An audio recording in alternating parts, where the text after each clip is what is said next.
but this next fight, I'm very excited for. Me too, a little bit. I gotta stay here. This is another vibes pick, a little bit for me. I got vibes and actual reasons to pick Mr. Brady. Shocker alert!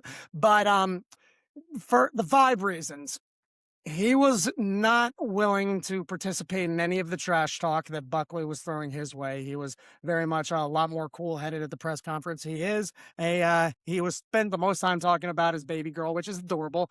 And guess where the man is from and who his favorite football team is? Yeah, go birds. Go Birds. Hell yeah. But that being said, I also did look up the guy. I mean, he's got one of the highest submission rates in UFC right now, you know what I mean? So I am going to take him on that, but I got some more stuff I want to talk about. Let me pull that up while Kevin gives a point.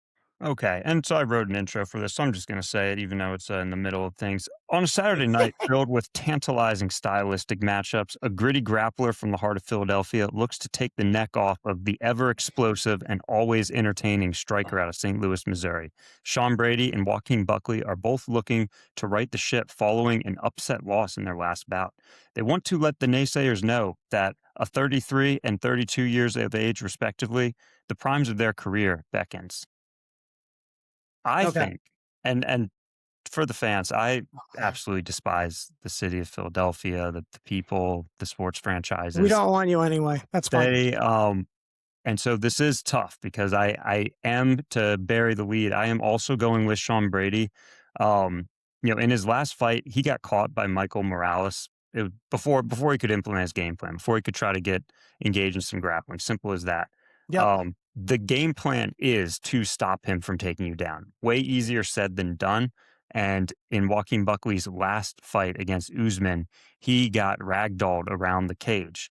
That is, And um, Kev, I'm going to stop you for 1 sec. And you know who's been training Buckley for this fight? I got it right here. I said it could That be an you X do, factor. Yeah. yes. The dude who beat last year has been training him specifically to go up against Brady. And one thing I found that caught my eye, Brady actually said it. I don't know why you're having a guy who has one submission in his record coaching you up to fight a guy who has the highest rate in the UFC right now. Yeah. I think I didn't know he had the highest submission rate in Now, the okay, I was UFC. kind of talking out there. I don't know if it's high. It is higher than average, though. Okay. I mean, that Yeah. makes sense. And that's ultimately why I'm gonna go with him. And MMA math is always valuable, but Sean Brady was able to take down Leon Edwards 5 out of 7 times in their fight, and he ended up locking up a pretty easy guillotine to get the finish. Yeah, Usman fought Edwards, and he only went 9 of 27 takedowns in their 2 bouts. You might see where I'm going with this, but I do. Usman was able to get Buckley down in the first 4 rounds of their fight, easy peasy. So with Brady, you have somebody who is a prolific finisher. I think, given what I just said, he's going to be able to get Joaquin Buckley down.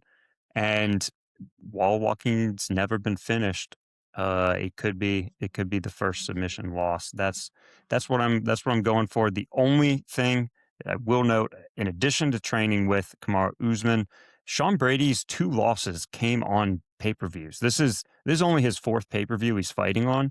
So there might be a lights get too bright type thing. It might just be a coincidence, but he's 17-0 when he's not fighting on pay-per-views. He's only 1-2 when he's placed on a pay-per-view card.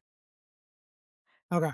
Yeah, sorry, I'm looking through notes, but I mean, Sean Brady, I think, is the better fighter across the board. I had one other point, but I don't have it right in front of me. So let's keep this momentum going into the next fight.